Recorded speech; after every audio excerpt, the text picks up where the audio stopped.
Good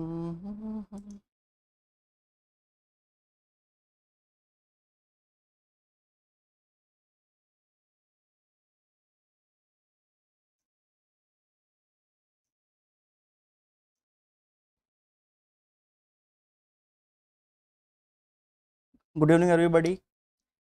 तो railway के लिए जो हमारी स्पेशल लाइव क्लासेज चल रही है, इस सेशन को आगे बढ़ाएंगे और आज हम फिजिक्स की क्लास को लेकर आए। फिजिक्स का प्रैक्टिस बैच आप सभी के सामने आया है। ठीक है, तो फिजिक्स में जो पहला चैप्टर है हमारा, उसके हम सभी इंपॉर्टेंट क्वेश्चंस को यहाँ पर डिस्कस करने वाले हैं। यूनिट्स एंड मेजरमेंट का जो इंपॉर्टेंट चैप्टर है, उसको हम सबसे पहले यहाँ पर डिस्कस करेंगे। ठीक है, तो यहाँ पर सबसे पहले हम सिलेबस देख लेते हैं फिजिक्स का, क्या क्या चीज़ें हमको कवर करनी है। पूरी जो यहाँ पर सिलेबस लिखा गया है, पूरा सिलेबस आपका कवर कराया जाएगा लाइव क्लासेस में। एमसीक्यूज को हम डिस्कस करेंगे, जो प्रीवियस ईयर क्वेश्चंस हैं और किस तरह के क्वेश्चंस हमको आगे देखने को मिल सकते हैं रेलवे के एग्जाम में, इन टॉपिक्स पर उन सबको हम डिस्कस करेंगे लाइव क्लासेस में। ठीक है, 4 से 6 रोज आपको क्रेजी जी के ट्रिक पर यूट्यूब पर free live classes railway exams के लिए मिलेंगी, जहाँ पर पूरा सिलेबस रेलवे एग्जाम्स का कवर कराया जाएगा। ठीक है, तो आज हम पहला चैप्टर पढ़ेंगे। कौन सा चैप्टर है? यूनिट्स एंड मेजरमेंट्स को पढ़ेंगे। ठीक है, थोड़ा एनालिसिस आप करेंगे अगर फिजिक्स के सिलेबस का, तो फिजिक्स में हम देखते हैं कि ये चैप्टर यूनिट्स एंड मेजरमेंट्स लगभग अगर रैंकिंग करें तो तीसरे चौथे नंबर पर आता है। यानी कि इतने सारा क्वेश्चंस यहाँ पर आपको देखने को मिलेंगे इस चैप्टर से कि सबसे ज़्यादा आपको लाइट से देखने को मिलते हैं, उसके बाद आपको देखने को मिलते हैं इलेक्ट्रिसिटी मैग्नेटिज्म से देखने को मिलते हैं। तीसरे नंबर पर आता है यूनिट्स एंड मेजरमेंट से काफ़ी क्वेश्चंस आते हैं, और force and law of motion चौथे नंबर पर ये चैप्टर है। तो ये 4-5 चैप्टर्स हैं। ग्रेविटेशन है, जहाँ से मेजर क्वेश्चंस आपको देखने को मिलते हैं। एक और चैप्टर जो इंपॉर्टेंट है, हम तीनों को क्लब कर सकते हैं, इंस्ट्रूमेंट्स, इन्वेंशन और डिस्कवरीज।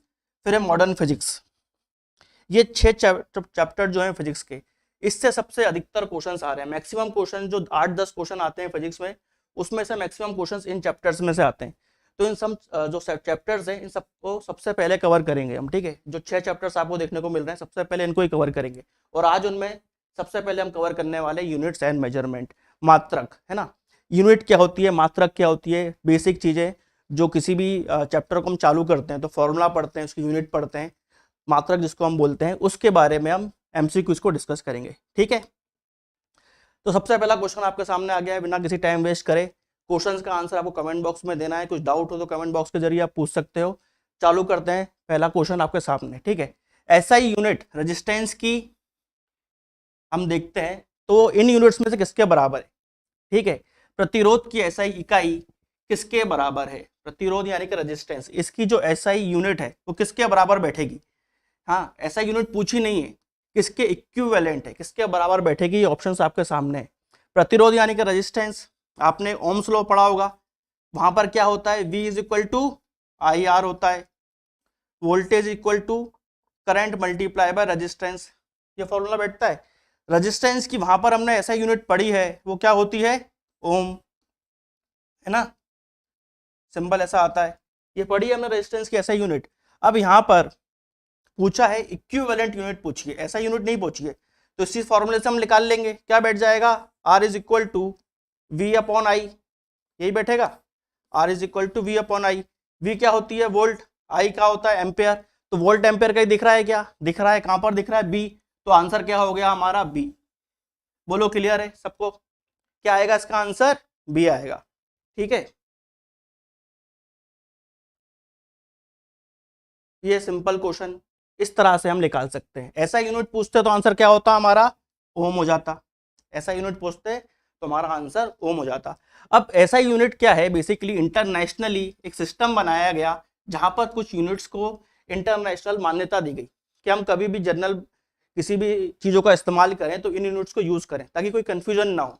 जैसे कि अमेरिका में कोई एक्सपेरिमेंट हो रहा है, इंडिया में कोई हो रहा है, यूनिट मिसमैच होंगी तो दिक्कत जाती है, इसलिए सब लोग समान यूनिट्स यूज़ करें। इंटरनेशनल एक सिस्टम बना दिया जिसको हम एसआई बोलते हैं।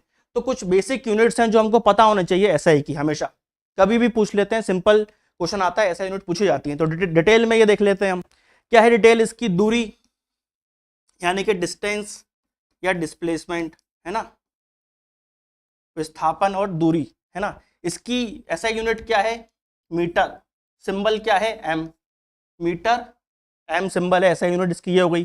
फिर है द्रव्यमान यानी कि मास, द्रव्यमान यानी कि मास, इसकी क्या है, kilogram KG, kilogram KG. Simple. समय, समय की क्या होती है, सेकंड, सिंबल क्या आएगा, एस, सिंबल क्या आएगा, एस। फिर ताप यानी कि टेम्परेचर, इसकी क्या होती है, केल्विन, सेल्सियस नहीं होती, केल्विन होती है, सिंबल क्या है, के। फिर है विद्युत धारा, इलेक्ट्रिसिटी, इसकी क्या है, एम्पियर, सिंबल क्या है, ए। फिर है ल्यूमिनस इंटेंसिटी, ज्योति तीव्रता, कैंडेला इसकी यूनिट है, सीडी इसका सिंबल है।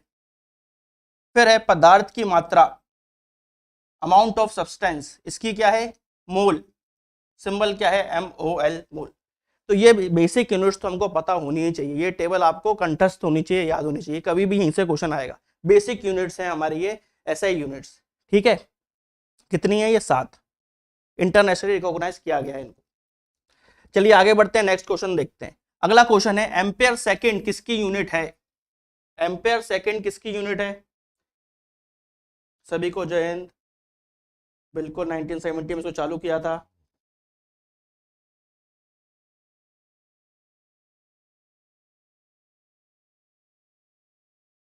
SI यूनिट्स को तीनों सिस्टम में भी हम आगे क्वेश्चंस आएंगे, CGS system, MKS system, SI system, हर सिस्टम में हम समझेंगे इसको, टेंशन मत लो, ठीक है। इस क्वेश्चन पे ध्यान दो। Ampere second is the unit of, ampere second किसकी यूनिट है, एम्पेयर सेकंड किसकी यूनिट है, सी आ रहा है आंसर, वोल्टेज, एम्पेयर सेकंड,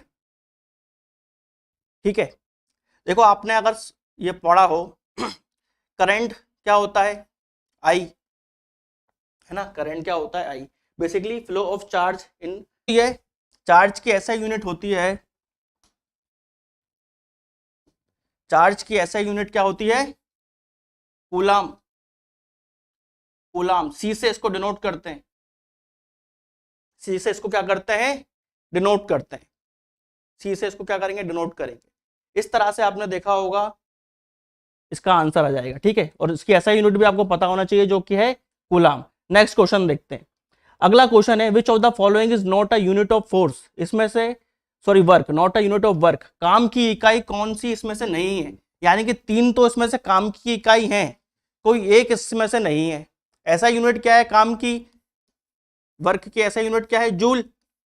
उसके अलावा भी है, वर्क की डेफिनेशन आप देखोगे तो वो होती है फोर्स, वर्क की डेफिनेशन क्या होती है, फोर्स इनटू डिस्टेंस, तो फोर्स की होती है न्यूटन, डिस्टेंस होता है मीटर, तो न्यूटन मीटर भी वर्क की हो गई। अब इन दोनों में आपको कंफ्यूजन होगा, तो मैंने आपके लिए रास्ता आसान कर दिया है, 50% चांस है सही आंसर देने का। सब लोग फटाफट कमेंट कर दो, सब लोग फटाफट कमेंट कर दो।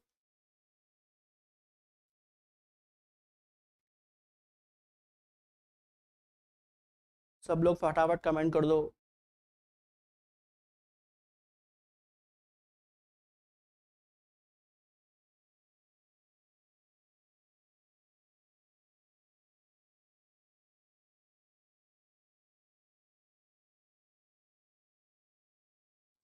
सबके आंसर यहाँ पर आ रहे हैं लगभग, जो मैक्सिमम लोगों ने आंसर दिए हैं वो हैं ए, और कुछ लोग बी दे रहे हैं, तो अभी भी कंफ्यूजन है। इसको सॉल्व कर लेते हैं, इसको थोड़ा सॉल्व कर लेते हैं, ठीक है। फोर्स, फोर्स को क्या लिख सकते हैं हम, मास इनटू एक्सेलरेशन, ये लिख सकते हैं, मास इनटू एक्सेलरेशन लिख सकते हैं फोर्स को। तो मास को बेसिकली आप लिख सकते हो केजी, एक्सेलरेशन होता है metre per second square, s-2 metre per second square. इसमें हमको एक डिस्टेंस और जोड़ना है, क्या जोड़ना है इसमें हमको, डिस्टेंस और जोड़ना है, यानी कि 1 मीटर का इंटू और होगा, तो क्या हो गया, केजी मीटर स्क्वायर और पर सेकेंड स्क्वायर, ऐसा कुछ है क्या, KG metre square per second square, B, ये है इसका आंसर। जितने लोग ए आंसर दे रहे थे उनका गलत हो जाएगा, बी इज राइट, बी एकदम करेक्ट है, एकदम सही, बी करेक्ट है। आपने देखा कैसे निकाला, हमने इस फॉर्मूले से निकाला। अगर आपको फॉर्मूला पता है तो आप यूनिट्स जो है आराम से निकाल सकते हो। क्या है, फोर्स इंटू क्या था, डिस्टेंस, तो फोर्स की हमने फॉर्मूला निकाला, मास इंटू एक्सेलरेशन, उसमें डिस्टेंस का ही मल्टीप्लाई कर दिया, तो यूनिट हमारे पास आ गई। कहीं भी कंफ्यूजन हो तो फॉर्मूले के बेसिस से भी आप निकाल सकते हो, ठीक है। तो joule, newton metre, KG metre square per second square, ये सब क्या हो गई, यूनिट्स हो गई वर्क की। नेक्स्ट क्वेश्चन देखते हैं, which of the following is not a unit of temperature. ताप की इसमें से कौन सी इकाई नहीं है, यानी कि 3 इकाई ताप की है, कोई एक नहीं है, तो कौन सी नहीं है? फ़ारेनहाइट नापते हैं इसमें टेम्परेचर हम, सेल्सियस में भी नापते हैं, केल्विन तो ऐसा ही यूनिट है टेम्परेचर की, पास्कल नहीं है, तो पास्कल काई की है, बताओ कमेंट करके, पास्कल काई की यूनिट है? आंसर तो यहाँ पर क्या हो जाएगा, B, pascal is not a unit of temperature. ताप की इकाई पास्कल नहीं है, तो पास्कल किसकी है फिर? पास्कल किसकी है? प्रेशर की है। वेरी गुड, प्रेशर आंसर आ गया, प्रेशर की है। आंसर क्या है यहाँ पर? बी। अब टेम्परेचर की बात करिए, थोड़ा सा बेसिक समझ लेते हैं। देखो, अधिकतर चीजें हम सेल्सियस में सुनते हैं, है ना, डिग्री सेल्सियस में टेम्परेचर नापते हैं हमारे यहाँ ज्यादातर, बाहर आप देखोगे फ़ारेनहाइट ज्यादा चलता है मगर ऐसा यूनिट क्या है? केल्विन। तो सेल्सियस और केल्विन का रिलेशन कई बार पूछ लेते हैं एग्जाम में, वो क्या है? K C is equal to K minus 273, C is equal to K minus 273, ये रिलेशन है। और हमेशा याद रखना, केल्विन की जो वैल्यू है कभी 0 से नीचे नहीं होती, यानी केल्विन कभी नेगेटिव नहीं होता, ठीक है, केल्विन कभी नेगेटिव नहीं होता है ना। के की वैल्यू निकालें तो क्या आएगा? 273 प्लस सी, है ना, इसको इस तरफ ट्रांसफर कर देंगे तो। फिर फ़ारेनहाइट और सेल्सियस में क्या रिलेशन है? सेल्सियस और फ़ारेनहाइट में रिलेशन है, फ़ारेनहाइट -32 अपॉन 1.8, F -32 अपॉन 1.8, ये रिलेशन भी डायरेक्टली क्वेश्चन इस पर आ चुका है। अब आती है बात, एक क्वेश्चन एक और पूछते हैं कि सेल्सियस और फ़ारेनहाइट इक्वल कहां पर होते हैं? सेल्सियस और फ़ारेनहाइट इक्वल कहां पर होते हैं? तो वो होते हैं -40 डिग्री, -40 डिग्री सेल्सियस कर दोगे तो फ़ारेनहाइट भी कितना आएगा? -40 डिग्री फ़ारेनहाइट आ जाएगा। ये वो यूनिट है जहां पर सेल्सियस और फ़ारेनहाइट बराबर हो जाते हैं, ठीक है। इसके अलावा जो हमारा डॉक्टरों के पास थर्मोमीटर होता है, वो कितना टेम्परेचर नाप सकता है? 35 डिग्री सेल्सियस से लेकर 42 डिग्री सेल्सियस तक। इस पर भी क्वेश्चन आ चुका है, इसलिए इस डिटेल को भी देख लेते हैं, ठीक है। क्लियर हो गया सबको? चलो आगे बढ़ते हैं। अब commercial unit of electric energy पूछिए, ठीक है, विद्युत ऊर्जा की economic unit, commercial unit of electric energy. Electric energy की वैसे जो यूनिट होती है वो होती है क्या? वॉट में नापते हैं हम चीजों को, वॉट में नापते हैं। एनर्जी की यूनिट तो आपने देखा होगा जूल होती है। अब यहाँ पर कमर्शियल यूनिट पूछी, जो अपने घर में बिजली का बिल आता है वो कौन सी यूनिट में आता है, इसकी बात कर रहे हैं यहाँ पर। जो घर में बिजली का बिल आता है वो किस यूनिट में आता है?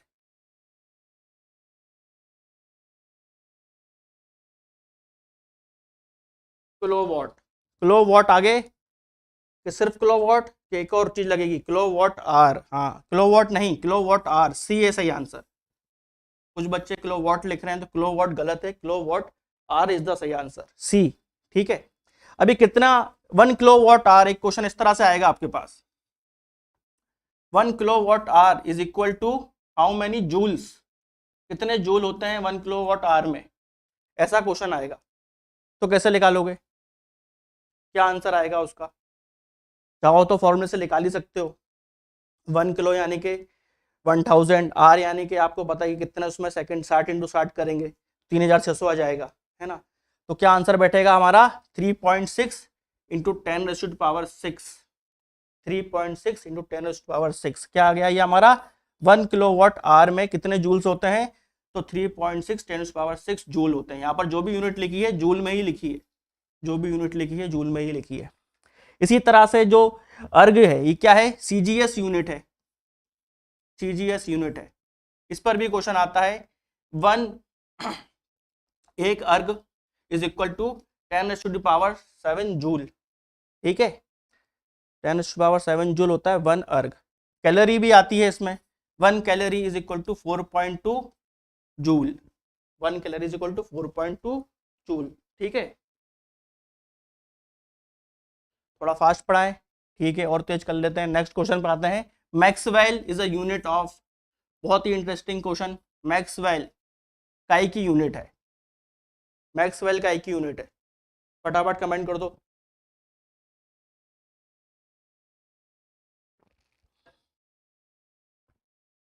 Maxwell is a unit of, मैं बता दूं यहाँ पर, मैक्सवेल कोई ऐसा यूनिट नहीं है, सीजीएस यूनिट है। मैक्सवेल इज नॉट अ ऐसा unit, it is a CGS unit. CGS unit है मैक्सवेल। काई की है? कमेंट्स जो आए हैं हमारे पास, फ्लक्स, बहुत सही। D magnetic flux.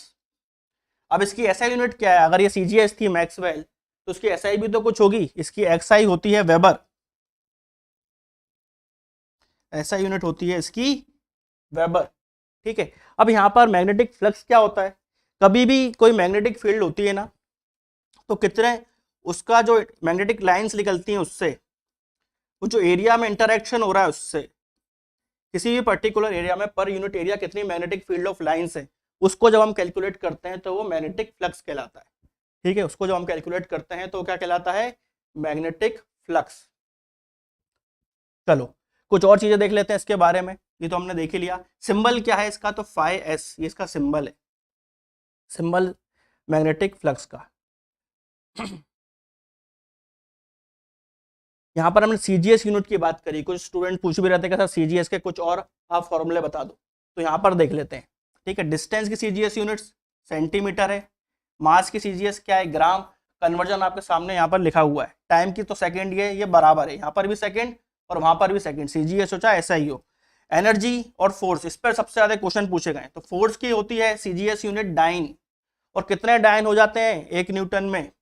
10 की पावर -5, 10 की पावर -5, इतने डाइन होते हैं 1 न्यूटन में, ठीक है। 1 जूल में कितने अर्ग होते हैं? तो ERG 10 की पावर 7 अर्ग, ये वर्क की यूनिट है, एनर्जी की यूनिट है ना, एनर्जी और वर्क की यूनिट सेम होती है। फिर चार्ज, चार्ज की जैसे हमने देखी थी कूलाम होती है एसआई यूनिट, सीजीएस क्या होती है? ESU, सीजीएस यूनिट क्या है? ESU। इलेक्ट्रिक पोटेंशियल, वोल्ट है इसकी एसआई यूनिट, और स्टेट वोल्ट है इसकी सीजीएस यूनिट। एक और क्वेश्चन जो आपको देखने को मिलेगा वो है मैग्नेटिक फील्ड पर, मैग्नेटिक फील्ड स्ट्रेंथ निकाली जाती है टेस्ला में, एसआई में, सीजीएस में क्या हो जाती है? गॉस। और क्या रिलेशन बैठता है? 1 टेस्ला इज इक्वल टू 10 की पावर -4 गॉस। ये रिलेशंस भी पूछे जाते हैं डायरेक्टली, ठीक है, ये रिलेशंस भी पूछे जाते हैं डायरेक्टली, तो इन पर ध्यान देना। क्लियर है? चलो आगे बढ़ जाते हैं। अब है henry per metre is the unit of, henry per metre किसकी इकाई है? हेनरी पर मीटर किसकी इकाई है? हेनरी पर मीटर किसकी इकाई है?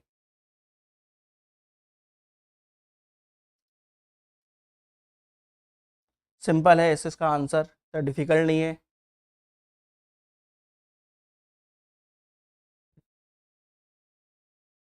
बी आया है आंसर,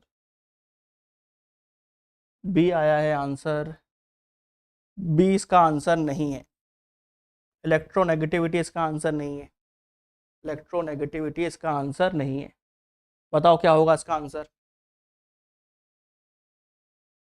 सी भी आ रहा है ऑप्शन में, मैग्नेटिक परमिएबिलिटी, एकदम सही, यही है इसका आंसर, यही है इसका आंसर। अब आपने हेनरी पहली बार सुना होगा, यहाँ पर हेनरी जो है इस यूनिट को पहली बार सुना होगा। तो हेनरी बेसिकली ऐसा यूनिट होती है सेल्फ इंडक्टेंस की, सेल्फ इंडक्टेंस की। अब बात आ रही है ये इंडक्टेंस क्या हो गया? इंडक्टेंस ये होता है कि जब भी आप देखेंगे कोई एक इलेक्ट्रिक कंडक्टर है, मटेरियल है, जब इलेक्ट्रिक करंट फ्लो होता है तो उसके आसपास क्या आ जाती है? मैग्नेटिक फील्ड आ जाती है, उसके आसपास क्या आएगी? मैग्नेटिक फील्ड आ जाएगी। तो हर कंडक्टर में सेम मैग्नेटिक फील्ड तो नहीं आएगी, है ना, हर कंडक्टर में सेम मैग्नेटिक फील्ड तो नहीं आएगी, डिपेंड करती है कंडक्टर टू कंडक्टर, वेरी करेगी, एल्यूमिनियम में अलग आएगी, आयरन में अलग आएगी, स्टील में अलग आएगी। तो ये जो कंडक्टर की प्रॉपर्टी है कि किस तरह से वो मैग्नेटिक फील्ड अगर चेंज हो या इलेक्ट्रिक फील्ड चेंज हो तो अपने अंदर वो मैग्नेटिक फील्ड के हिसाब से इंड्यूस कर दे करंट। आपने सुना होगा ईएमएफ ना, इंड्यूस्ड करंट होता है और इंड्यूस मैग्नेटिक फील्ड होती है। तो मैग्नेटिक फील्ड आ जाए जब भी इलेक्ट्रिक करंट का डायरेक्शन चेंज हो, इसको हम बोलते हैं, इस प्रॉपर्टी को बोलते हैं इंडक्टेंस, जो होती है हर कंडक्टर में और वेरी करती है, और इसकी वैल्यू जो ऐसा यूनिट है उसमें निकालते हैं हम, हेनरी में निकालते हैं। तो इंडक्टेंस क्या है? किसी भी मटेरियल की एक क्वालिटी है जो बताती है कि जब भी इलेक्ट्रिसिटी या इलेक्ट्रिक करंट की जो लाइन्स हैं वो चेंज होंगी तो उनके अंदर कितनी मैग्नेटिक फील्ड आ जाएगी। इंड्यूस मैग्नेटिक फील्ड कितनी आ जाएगी, इंडक्टेंस से निकालते हैं। ठीक है, सिंबल इंडक्टेंस का आई होता है, आपने देखा होगा, तो एल से भी इसको कई बार बताया जाता है। चलो नेक्स्ट क्वेश्चन देखते हैं। The unit of approximate distance from earth to the sun, पृथ्वी से सन की जो दूरी है उसकी अनुमानित दूरी किस में दी जाती है, अप्रोक्सीमेट अनुमानित दूरी किस में दी जाएगी, approximate value from of distance from earth to sun, earth से सन की दूरी कैसे निकालोगे, क्या आंसर आएगा अर्थ से सन की दूरी का?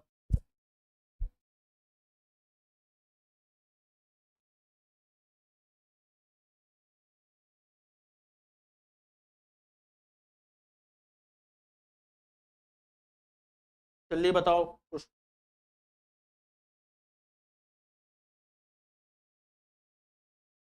बी आ रहा है आंसर, एकदम सही। एस्ट्रोनॉमिकल यूनिट AU इसका सिंबल है, एस्ट्रोनॉमिकल यूनिट इसका सिंबल है AU।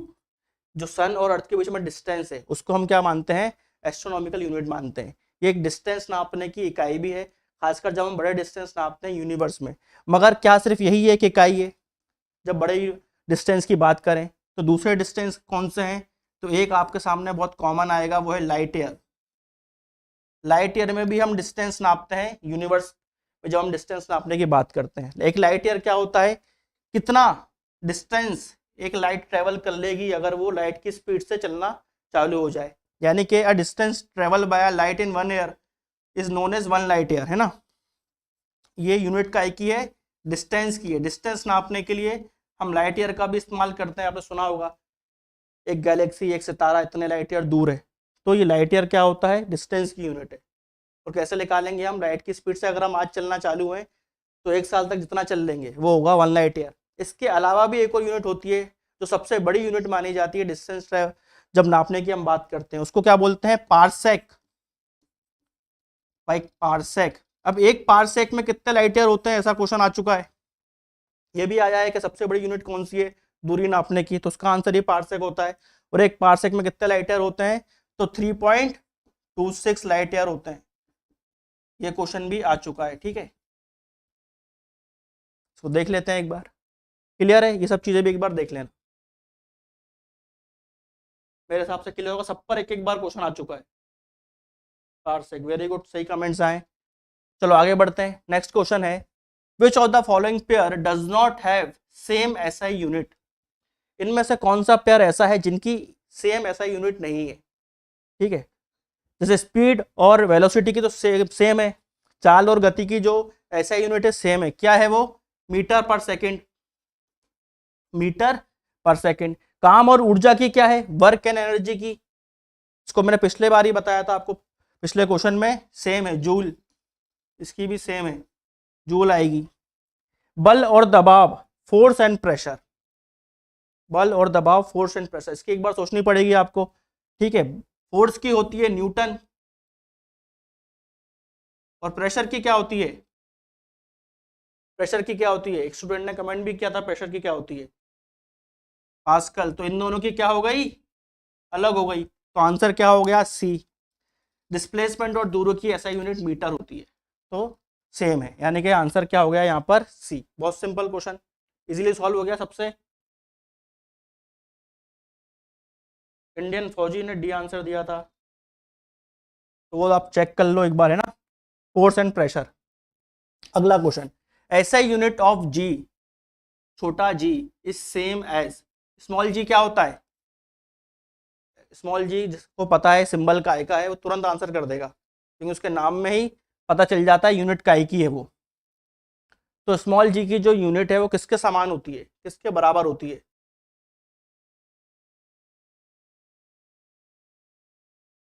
अमन पाल का सबसे पहले और सबसे सही आंसर आया है एक्सेलरेशन, एक्सेलरेशन सही आंसर है। स्मॉल g क्या होता है, ग्रेविटेशनल एक्सेलरेशन, गुरुत्व आकर्षण की वजह से जो एक्सेलरेशन पैदा होता है उसको हम बोलते हैं स्मॉल g। यूनिट क्या है इसकी, मीटर पर सेकंड स्क्वायर, है ना। और वैल्यू की बात करें तो 9.81 मीटर पर सेकंड स्क्वायर। 9.80 भी लिखी जाती है, अगर क्वेश्चन में नहीं दी है तो 10 अज्यूम कर ली जाती है, ठीक है। स्मॉल जी, क्लियर है। नेक्स्ट क्वेश्चन देखते हैं, which one of this is a symbol of mole, इनमें से कौन सा एक मोल का प्रतीक है। सिंबल ऑफ मोल, मोल क्या है, ऐसा यूनिट है, काई की ऐसा यूनिट है, amount of substance, amount of substance, इसकी ऐसा यूनिट है। सिंबल क्या है इसका, इसका सिंबल क्या है, हमने जब पूरी ऐसा यूनिट देखी थी बेसिक वाली तो वहां डिस्कस किया था। सिंबल क्या आएगा इसका, बी, बहुत सिंपल क्वेश्चन था बी। मगर अब एक क्वेश्चन इंटरेस्टिंग है आपके सामने, एक मोल इज इक्वल टू, ऐसा क्वेश्चन अगर आ जाए, एक मोल क्या होता है, अमाउंट ऑफ सब्सटेंस, तो कितना अमाउंट आता है एक मोल में, जैसे कि एक दर्जन में 12 आता है ना, 1 दर्जन में 12 आता है, ऐसे ही एक मोल भी चलता है, अमाउंट है, कितना अमाउंट आ जाएगा किसी भी चीज का, तो बताओ 1 मोल इज इक्वल टू क्या होता है, कितना उसकी वैल्यू आती है। किसको आंसर पता है 1 मोल वाले का, फटाफट कमेंट में। अमाउंट ऑफ सब्सटेंस समझ गए हम, अब ये बताओ आप कि क्या आंसर आएगा इसका, अगर हम 1 मोल की वैल्यू पूछ लें आपसे, पूछते हैं इसको बोलते हैं क्या है, एवोगैड्रो नंबर बोलते हैं इसको। जो आंसर आप दोगे अगर सही दोगे तो एवोगैड्रो नंबर बोला जाता है। क्या बोलते हैं उसको, एवोगैड्रो नंबर। कौन दे रहा है सही आंसर, अभी तक किसी का सही आंसर नहीं आया है।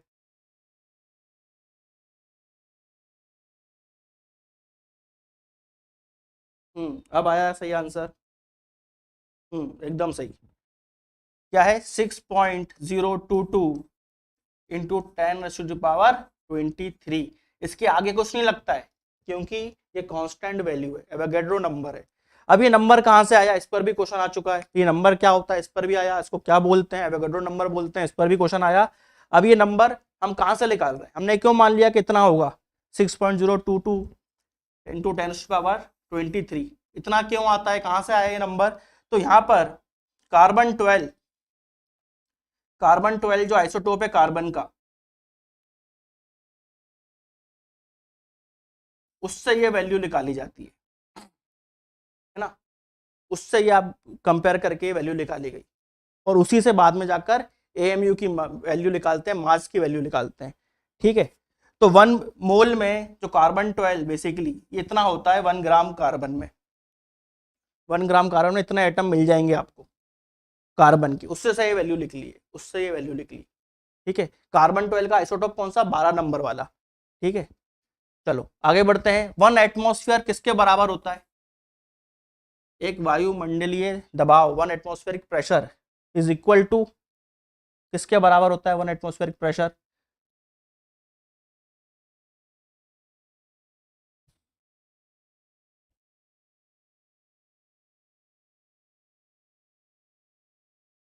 क्या क्या आंसर आए यहाँ पर।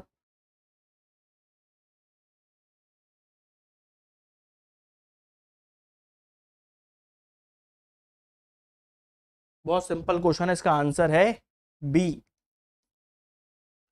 बी नहीं सॉरी 1 है इसका answer. 1.1 into 10⁵ pascal, 1.01 into 10⁵ pascal, ये है इसका आंसर, ए है इसका आंसर। पहले वाले का आंसर क्या है, ए।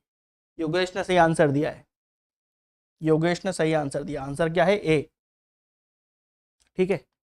कुछ देख लेते हैं, और भी कन्वर्जन पूछे जाते हैं, खासकर ये पूछा जाता है सीजीएस यूनिट प्रेशर की क्या होती है, तो बायरे, सिंबल क्या है बी ए, बाय क्या है इसकी सीजीएस यूनिट है, सबको ऐसा ही पता है, पास्कल होती है, सॉरी हाँ प्रेशर की पास्कल होती है, तो सीजीएस क्या होती है इसकी बायरे, बी एस का सिंबल है, ठीक है। क्या होता है 1 डायन इंटू सेंटीमीटर करोगे तो आएगी, इक्वल टू 0.1 पास्कल, ठीक है, इक्वल टू 0.1 पास्कल होती है सीजीएस की बात करें तो। यहाँ पर जो एटमॉस्फेयर में 1 बार से नापा जाता है ना, मरकरी से नापा जाता है, मरकरी कितना चढ़ जाएगा उससे हम एटमॉस्फेयर प्रेशर नापते हैं, ठीक है। तो 1 एटमॉस्फेयर को जब हम कंपेयर करते हैं तो 760 टॉर भी लिखते हैं, ये भी एक यूनिट है। तो इतने मिलीमीटर मरकरी का कॉलम चढ़ जाएगा एटमॉस्फेयर में, तब जाके 1 एटमॉस्फेयर बनता है, 1 एटमॉस्फेरिक प्रेशर तब बनता है, इसलिए टॉर भी एक यूनिट है। ठीक है। और 1 atmospheric pressure is equal to 760 mm Hg column, इस तरह से भी कंपेयर करके पूछा गया है। मरकरी रख दोगे एटमॉस्फेयर में, अगर इतना mm चढ़ गया मतलब 1 एटमॉस्फेरिक प्रेशर हो गया है, ठीक है। नेक्स्ट क्वेश्चन देखते हैं, loudness of sound is measured in, ध्वनि की अधिकता को किसमें मापा जाता है, ध्वनि की अधिकता को किसमें मापा जाता है। देखो रेलवे का बैच भी आप लोगों के लिए लॉन्च किया गया, नीचे आप देख रहे होगे 499 में सिर्फ रेलवे का बैच आप सभी के लिए है। रूट एप्लीकेशन पर लाइव बैच चल रहा है, जहाँ पर आपको रेगुलर क्लासेस और रेलवे के जो एग्जाम्स है सभी एग्जाम्स को कवर करने के हिसाब से चलाई गई हैं। जिन भी बच्चों को थोड़ा बहुत ही फाउंडेशन में दिक्कत है, कॉन्सेप्ट्स में दिक्कत है, प्रैक्टिस अच्छे से नहीं हो पा रही है, डिसिप्लिन में अप्लाई नहीं कर पा रहे हो, तो उन सबके लिए मेरी यही एडवाइस रहेगी इस बैच को एक बार ज्वाइन कर लो। बहुत ही नॉमिनल कॉस्ट पे ये बैच लॉन्च इसलिए किया गया ताकि आपकी तैयारी में कोई भी बाधा ना आए। Test series, notes, live classes सब इसमें मिलेगा आपको। तो रेलवे का कोर्स आप ज्वाइन कर सकते हैं रूट एप्लीकेशन पे, लिंक आपको कमेंट्स में डिस्क्रिप्शन में मिल जाएगी। चलो अपन इस क्वेश्चन को सॉल्व करें। लाउडनेस ऑफ साउंड, ध्वनि की अधिकता को किसमें मापते हैं, का आंसर क्या आ रहा है, डेसिबल, एकदम सही, डेसिबल यही आंसर है। डीबी में लिखते हैं इसको, डीबी इस तरह से लिखा जाता है। नेक्स्ट क्वेश्चन है 2 kilowatt hour is equal to, numerical है basically, simple numerical. 1 kilowatt hour तो हमने निकाली था, 1 किलोवाट आवर हमने निकाला था इक्वल टू क्या था वो, 3.6 इंटू 10⁻6 जूल। अब 2 किलोवाट हो गया तो क्या आंसर हो जाएगा, जब 1 हम निकाल चुके हैं पहले, अब 2 कर दिया तो क्या आंसर हो जाएगा उसका,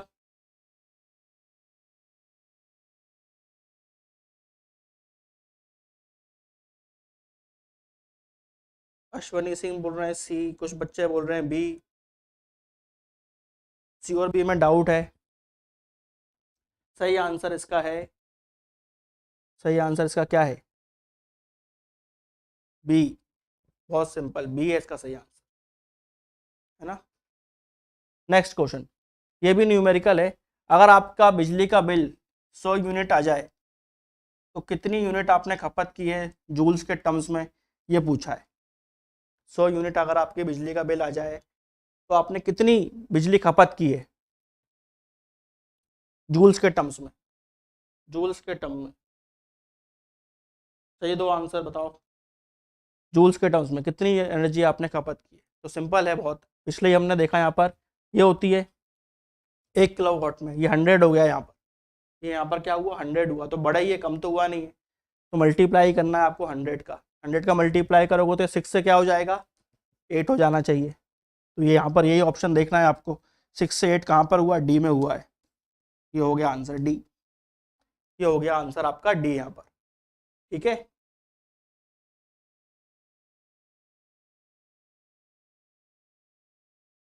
अमनपाल सही आंसर आया है एकदम। चलो नेक्स्ट क्वेश्चन देखते हैं। ब्लड प्रेशर नापने के लिए डॉक्टर कौन से इंस्ट्रूमेंट का यूज करते हैं, ब्लड प्रेशर नापने के लिए, बहुत इंपॉर्टेंट क्वेश्चन, काफी बार आ चुका है एग्जाम में। ब्लड प्रेशर नापने के लिए कौन से इंस्ट्रूमेंट का इस्तेमाल किया जाता है, कौन से उपकरण का इस्तेमाल करते हैं जब हम ब्लड प्रेशर नापते हैं।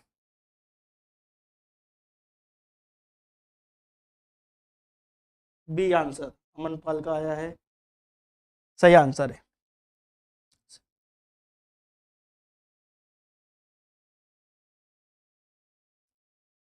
सिग्मो मैनोमीटर, ठीक है, सिग्मो मैनोमीटर ये इसका आंसर है। जो यहाँ पर ऑप्शन ए दिया हुआ है इको कार्डियोग्राफ, इससे क्या मेजर करते हैं, इससे अगर आपके हार्ट का इको करा जाता है जिससे इसकी हार्ट की इमेज बना सके, है ना। हार्ट का स्कैन करने के लिए, हार्ट की इमेज बनाने के लिए इसको यूज करते हैं, इको कार्डियोग्राफ को यूज करते हैं। फिर स्टेथोस्कोप तो आपने देखा ही है, डॉक्टरों के गले में हमेशा रहता है, हार्ट बीट्स को सुनने के लिए, लंग्स को सुनने के लिए, किस तरह से बॉडी के दूसरे ऑर्गन्स काम कर रहे हैं उनको सुनने के लिए स्टेथोस्कोप का काम यूज किया जाता है। फिर आ रहा है एक और डिवाइस स्पायरोमीटर। स्पायरोमीटर क्या होता है, हम कितनी सांस एक बार में ले सकते हैं और एक बार में कितनी सांस छोड़ सकते हैं, लंग्स की कैपेसिटी नापने के लिए इसको यूज किया जाता है। स्पायरोमीटर को लंग्स की कैपेसिटी नापने के लिए यूज किया जाता है ना, एक बार में कितनी सांस आप ले पाते हैं और छोड़ पाते हैं, इनहेल और एक्सेल कितनी कर पा रहे हैं सांस, तो स्पायरोमीटर डी। नेक्स्ट है यहाँ पर which of the following does not match, इसमें से कौन सा जो मिलान है गलत है, गलत मिलान कौन सा है। कंपस नेविगेशन के लिए यूज किया जाता है, इंडिकेट करता है नॉर्थ साउथ डायरेक्शन, तो ये तो सही लग रहा है, कंपस तो सही है मतलब। साइक्लोट्रॉन, साइक्लोट्रॉन क्या लिखा है, छोटे मैग्नीट्यूड के जो साइक्लोन्स आते हैं, चक्रवात आते हैं, उसको मापने के लिए साइक्लोट्रॉन करते हैं, ऐसा करते हैं क्या।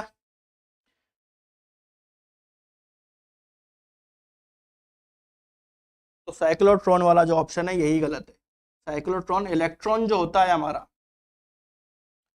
इलेक्ट्रॉन को एक्सेलरेशन करने के लिए ये उसकी मशीन होती है, इलेक्ट्रॉन एक्सेलरेटर होता है साइक्लोट्रॉन, जहाँ पर इलेक्ट्रॉन की स्पीड, इसका एक्सेलरेशन बढ़ाया जाता है और एक्सपेरिमेंट्स और ऑब्जर्वेशंस किए जाते हैं, ठीक है। एक्टिनोमीटर इंटेंसिटी ऑफ रेडिएशन नापता है, एकदम सही है। और इलेक्ट्रोस्कोप क्या करता है, इलेक्ट्रिक चार्ज के प्रेजेंस को डिटेक्ट करता है, ठीक है, तो ये भी सही है। गलत क्या है यहाँ पर, बी, तो आंसर क्या है यहाँ पर बी, ठीक है। विनीत, गौतम, मनीष सबने सही आंसर दिया। नेक्स्ट क्वेश्चन देखते हैं। हैग्रोमीटर, हैग्रोमीटर क्या नापता है, क्या नापता है, हैग्रोमीटर क्या नापता है, हैग्रोमीटर क्या नापता है, किसका मेजरमेंट करता है ये।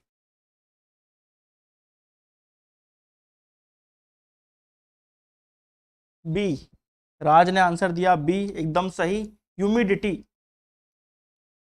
ह्यूमिडिटी क्या होती है, एटमॉस्फेयर में मॉइस्चर को जब हम नापना चाहते हैं ना, presence of moisture in atmosphere, नमी कितनी है उसको नापने के लिए इसका यूज करते हैं, इसको हम ह्यूमिडिटी बोलते हैं, ठीक है। अगला क्वेश्चन, किसी भी सर्किट में अगर हम इलेक्ट्रिक करंट का डायरेक्शन देखना चाहते हैं तो कौन सी डिवाइस लगाएंगे। सर्किट में अगर हम इलेक्ट्रिक करंट का डायरेक्शन देखना चाहते हैं तो कौन सी डिवाइस लगाएंगे हम, बताओ। इलेक्ट्रिक करंट का अगर डायरेक्शन लगाएंगे, देखना है हमको, तो एमीटर तो इलेक्ट्रिक करंट की यूनिट है, उसको नापता है कितना इलेक्ट्रिक करंट है, तो वैल्यू निकालता है ये तो। रियोस्टेट क्या होता है, रेजिस्टेंस हम बड़ा और कम कर सकते हैं, रेजिस्टेंस की वैल्यू चेंज करने के लिए रियोस्टेट का यूज करते हैं जब सर्किट लगाते हैं। वोल्टमीटर पोटेंशियल डिफरेंस नापने के काम आता है। गैल्वेनोमीटर ही बच जाता है, तो आंसर भी यही है। गैल्वेनोमीटर क्या बताता है, direction of current, direction of current देखना है तो गैल्वेनोमीटर से देखोगे, करंट की वैल्यू निकालनी है तो मीटर से देखोगे, रियोस्टेट से आप अपना रेजिस्टेंस बार बार कम और ज्यादा कर सकते हो, और वोल्टमीटर से पोटेंशियल डिफरेंस निकाल सकते हो, ठीक है। वोल्ट मीटर किसी ने आंसर दिया था, गौतम कुमार ने दिया था, तो गलत आंसर है, ठीक है गौतम, क्लियर हो गया, ये लिखा हुआ है जो अभी अपन ने समझा, ठीक है। Next question, lie detector test, झूठ पकड़ने वाली मशीन कौन सी होती है, झूठ पकड़ने वाली जो मशीन है वो कौन सी होती है। हाँ, ये क्लास डेली 4 बजे आपको मिलेगी, रोज 4 बजे जीएस का सब्जेक्ट आपको मिलेगा और 5 बजे मैथ और रीजनिंग की क्लास आया करेगी ऑल्टरनेटिवली, ठीक है। रोज 4 से 6 रेलवे के लिए लाइव रहेंगे हम लोग। क्या आंसर है इसका, झूठ बोलने वाली मशीन, झूठ पकड़ने वाली मशीन, झूठ बोलने वाली नहीं, झूठ पकड़ने वाली मशीन कौन सी होती है। आदमी का जब झूठ पकड़ा जाए तो क्या हो जाता है, उसकी पोल खुल जाती है, तो उसी हिसाब से पॉलीग्राफ ये मशीन है, जब आपका झूठ पकड़ा जाएगा तो आपकी पोल खुल जाएगी, ऐसा मशीन ही है, इसका नाम पॉलीग्राफ। किसी को याद नहीं हो तो इस तरह से याद भी कर सकते हो, सी एकदम सही, ठीक है। इसके अलावा जो दूसरी मशीन है उनको भी देख लें। सीज्मिक वेव नापने के लिए जो मशीन है सीज्मोग्राफ आती है, अर्थ क्वेक जब आता है तब सीज्मिक वेव्स आती है, उन तरंगों को नापने के लिए सीज्मोग्राफ होता है। बार ग्राफ आपको पता ही एटमॉस्फेरिक प्रेशर नापने के लिए होता है। फिर आता है पोलैरीमीटर, पोलैरीमीटर, पोलैरीमीटर क्या होता है, एंगल ऑफ रोटेशन नापने के लिए, जब कोई पोलराइज लाइट की वजह से कितना एंगल ऑफ रोटेशन आएगा उसको नापने के लिए क्या है, पोलैरीमीटर है, क्लियर है। नेक्स्ट क्वेश्चन देख लेते हैं। रिक्टर स्केल के बारे में ये बताया गया है, 4 स्टेटमेंट्स है, इसमें से गलत वाली स्टेटमेंट पकड़नी है, 3 सही है 1 गलत है। तो पहली स्टेटमेंट बोल रही है कि चार्ल्स रिक्टर और गंटेनबर्ग ने 1935 में डेवलप किया रिक्टर स्केल को, जो कि सही स्टेटमेंट है, इन दोनों ने ही किया था 1935 में। ये क्या है, लॉगरिथमिक स्केल है, ये भी सही है, जो ये स्केल है लॉगरिथमिक में चलता है, ये बात भी सही है। क्या मेजर करता है, तो सीज्मोमीटर जो यूज होता है इसके अंदर अर्थक्वेक के समय ये अर्थक्वेक वेव्स को डिटेक्ट करता है, ये भी एकदम सही है। तीसरा स्टेटमेंट भी सही है। तो चौथा स्टेटमेंट बोलता है कि मैग्नीट्यूड ऑफ 8 to 9 अगर रिक्टर स्केल पर आ रहा है तो ये लाइट अर्थक्वेक है। तो ये जो मीनिंग है 8 to 9 रिक्टर स्केल पर जो अर्थक्वेक आया, ये लाइट नहीं, ये बहुत हैवी अर्थक्वेक होता है। तो ये स्टेटमेंट क्या हो गया, गलत, और यही हमारा आंसर हो जाएगा। ठीक है, लाइट अर्थक्वेक होते हैं 3 से 4, 5 से 6 मॉडरेट होते हैं, 6 के बाद पूरे हैवी अर्थक्वेक और super heavy earthquake, dangerous earthquake आपको देखने को मिलेंगे। ठीक है, तो लाइट नहीं, बहुत स्ट्रॉन्ग अर्थक्वेक होता है अगर 8 to 9 मैग्नीट्यूड का आ जाए रिक्टर स्केल पर। तो आंसर क्या हो गया, डी। कितने लोगों ने सही दिया, बहुत कम लोगों ने ये आंसर सही दिया है। ठीक है, बहुत कम लोगों ने आंसर सही दिया, अधिकतर लोगों ने सी दिया है यहाँ पर आंसर। चलो नेक्स्ट, इकोलोकेशन।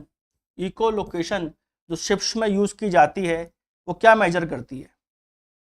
इकोलोकेशन एक डिवाइस है, इंस्ट्रूमेंट है जो आपको शिप्स में देखने को मिलेगा। क्या मेजर करती है वो, बेसिकली इसको यूज किया जाता है नेविगेशन के लिए। जब शिप आगे बढ़ रही होती है समुद्र में, तो सही तरीके से सही रास्ते से चले, वो कोई चीज़ उसे टकरा ना जाए, उसके लिए इसको यूज़ करते हैं। वैसे वो ऑप्शन यहाँ दिया नहीं है, इसलिए मैंने आपको बताया। ठीक है, कि कोई भी चीज़ टकरा ना जाए, उससे बचने के लिए इको लोकेशन को यूज़ करते हैं हम। इको आपने सुना होगा, आवाज़ टकरा कर वापस आती है, इको, है ना। तो बेसिकली यहाँ पर जल की गहराई, डेप्थ ऑफ वाटर, इसको नापने के लिए इको लोकेशन का यूज़ किया जाता है। इसको नापने के लिए इको लोकेशन का यूज किया जाता है। सी, जो सोनार होता है, जो शिप्स में लगा होता है, वो भी इसी प्रिंसिपल पर काम करता है। सोनार भी इसी प्रिंसिपल पर काम करता है। ठीक है, जो शिप्स में लगा होता है। चलो next question, speed of motor या फिर किसी भी गाड़ी की स्पीड नापने के लिए कौन सा मीटर लगा होता है। गाड़ी जो होती है आप चलाते हो अगर, तो उसमें स्पीड दिखाते हैं, तो कौन सा मीटर जो है वो स्पीड दिखाता है आपको, क्या बोलते हैं उसको आप, क्या बोलते हैं उसको हम, क्या बोलते हैं, स्पीडोमीटर। स्पीडोमीटर आंसर आया है।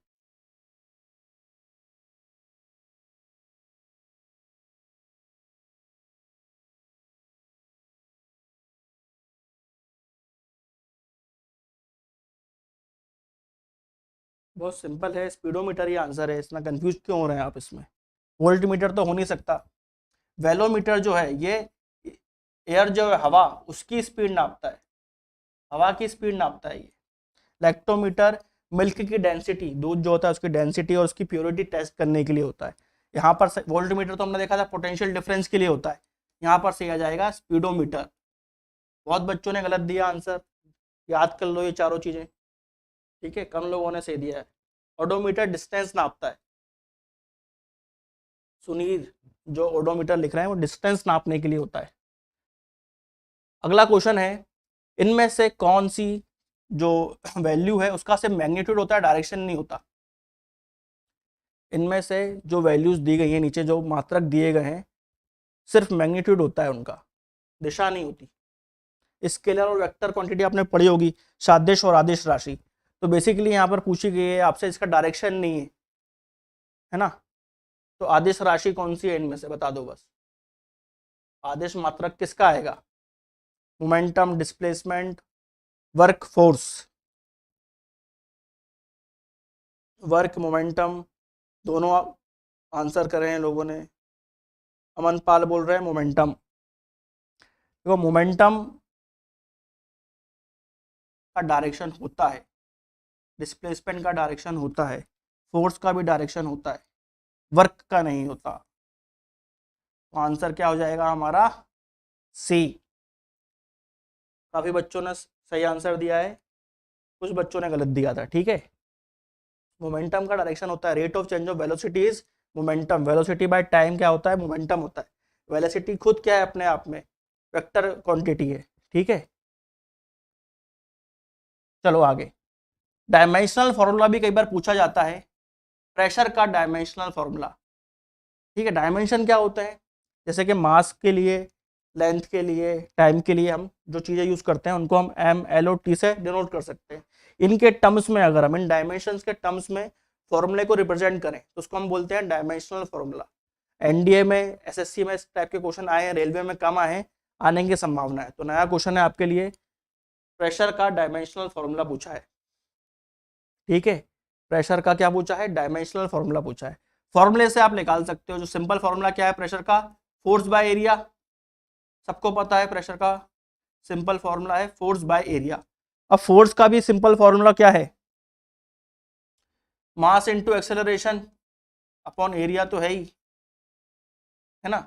मास यानी कि वेट, जिसको हम लिख सकते हैं यहाँ पर डायमेंशन में उसको m से लिखा जाता है। एक्सेलरेशन हो यानी कि होता है rate of change of velocity, है ना, तो वेलोसिटी बाय टाइम। और एरिया को आप लिख सकते हो क्या, L इंटू एल।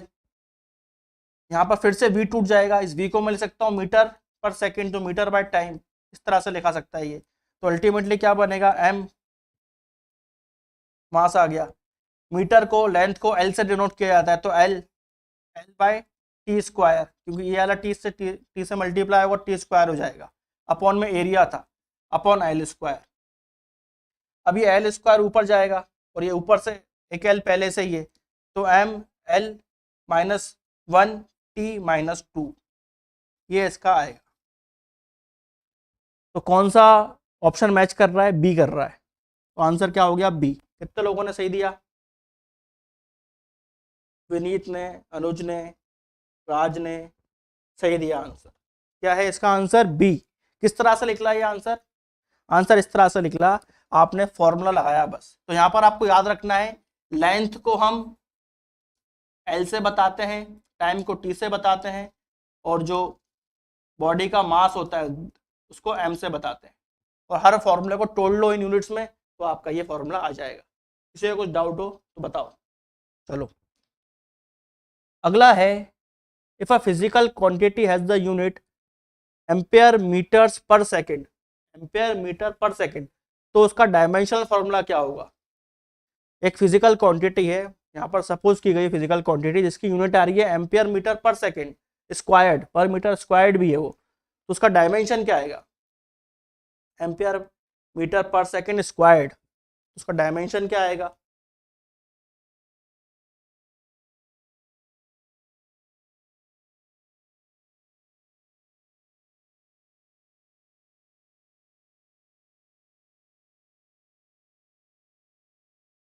ए और बी आप बोल रहे हैं सेम है, सिंबल सिंबल की अंतर है, देखो ना, आई जो है सिंबल अलग है, एक अलग है। एम्पेयर, तो एम्पेयर मीटर के लिए एल लेते हैं, टाइम स्क्वायर सेकेंड स्क्वायर तो टी स्क्वायर, तो आंसर हो गया बी। क्वेश्चन से ही आपको आंसर मिल जाएगा, बी है सही आंसर। ए भी सेम नहीं है, आई यहाँ पर अलग चीज है। ठीक है, आई सिंबल ही गलत है, एम्पेयर, एम्पेयर का सिंबल क्या है, ए है, आई नहीं है, आई तो करंट का सिंबल है ना।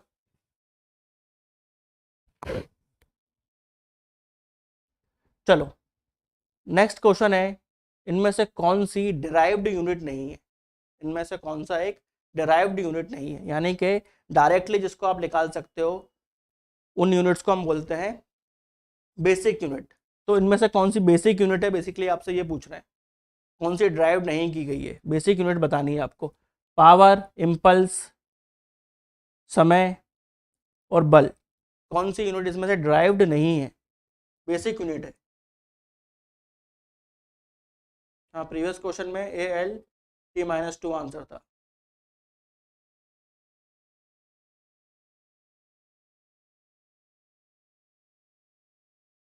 सुनीता बोल रहे हैं प्रीवियस क्वेश्चन में आई कहाँ से आया, ये पूछना चाह रहे हैं सुनीता। आई उसमें आपको कंफ्यूज करने के लिए दिया हुआ है, आंसर आपका सही था, ए वाला है आंसर उसमें। ठीक है,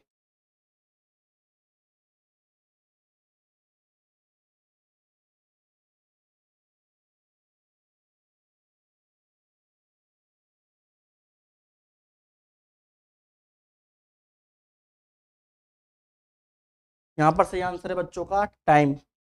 टाइम क्या है, हमारी बेसिक यूनिट है, बाकी सब ड्राइव्ड है।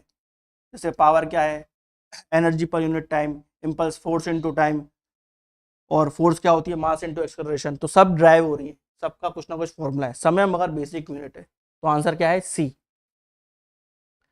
अगला क्वेश्चन है डायनेमो क्या कन्वर्ट करता है। डायनेमो क्या कन्वर्ट करता है, बहुत अच्छा क्वेश्चन। डायनेमो किसको क्या कन्वर्ट करता है, कौन सी एनर्जी को किस में कन्वर्ट करता है डायनेमो, ये पूछा गया है। डायनेमो किसको किस में कन्वर्ट करता है, कौन सी एनर्जी को किस में कन्वर्ट करता है।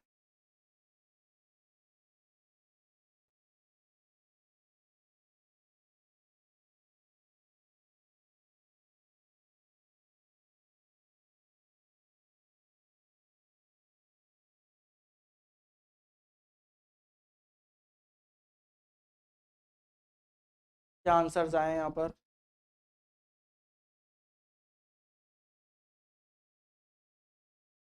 ए आंसर आ रहा है अधिकतर बच्चों का, मैकेनिकल इंटू इलेक्ट्रिकल, सही आंसर है, एकदम सही।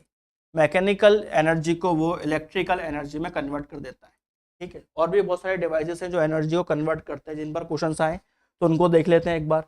इलेक्ट्रिक मोटर बेसिकली वही है, इलेक्ट्रिकल एनर्जी को मैकेनिकल एनर्जी में कन्वर्ट करती है ना। डायनेमो किसकी तरह होता है, जनरेटर की तरह होता है, मैकेनिकल एनर्जी को इलेक्ट्रिकल एनर्जी में कन्वर्ट करता है। स्टीम इंजन क्या करता है, हीट एनर्जी को कन्वर्ट करता है काइनेटिक एनर्जी में। स्टीम इंजन क्या करता है, हीट एनर्जी, ताप से जो एनर्जी आती है उसको काइनेटिक एनर्जी में कन्वर्ट कर देता है। इलेक्ट्रिक बल्ब क्या करता है, इलेक्ट्रिकल एनर्जी को लाइट एनर्जी में कन्वर्ट कर देता है, ठीक है।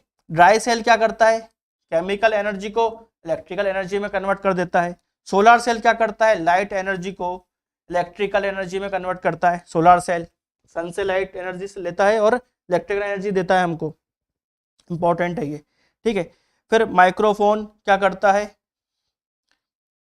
साउंड एनर्जी, इलेक्ट्रिकल एनर्जी को साउंड एनर्जी में कन्वर्ट करता है।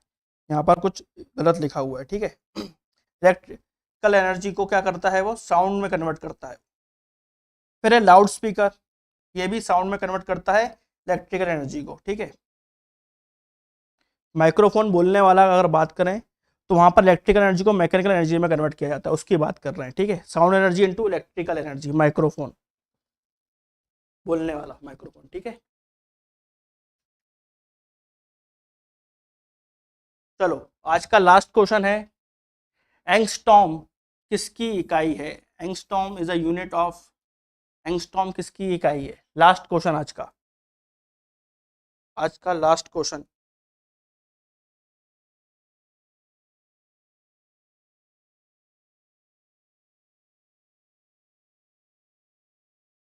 वेवलेंथ, अमन का सबसे पहले आंसर आया वेवलेंथ, वेवलेंथ एकदम सही है। एंगस्ट्रॉम, ठीक है, एंगस्ट्रॉम किसकी इकाई है, वेवलेंथ की इकाई है। तो ये थे हमारे आज के क्वेश्चंस। एक एंगस्ट्रॉम में क्या होता है, 10 की पावर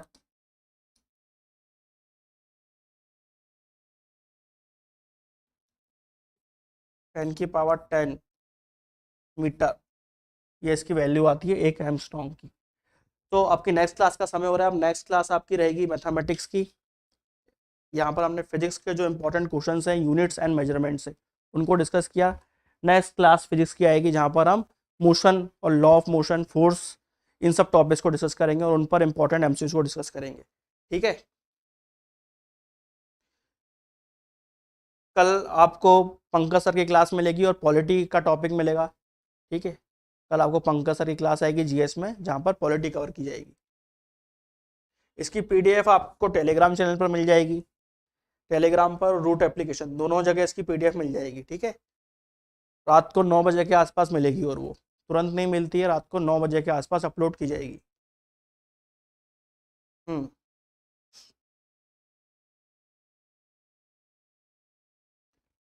फिजिक्स सबसे देखा जाए तो लॉजिकल सब्जेक्ट है और बहुत इजी क्वेश्चन इस पर आ रहे हैं, तो फिजिक्स पर जरूर ध्यान देना ताकि इजी क्वेश्चन को गलत नहीं करना है अपन को, है ना।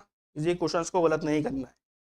जिनको भी यहाँ पर ज़्यादा डिफिकल्टी जा रही है तो उनको तो मेरा एडवाइस रहेगा कि रूट एप्लीकेशन पर एक बार जाकर आप रेलवे का कोर्स विजिट करें, लिंक डिस्क्रिप्शन में और कमेंट्स में आपको दिख रही है।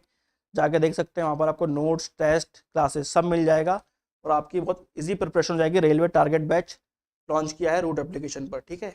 चलो कल मिलते हैं, thank you, bye bye and take care.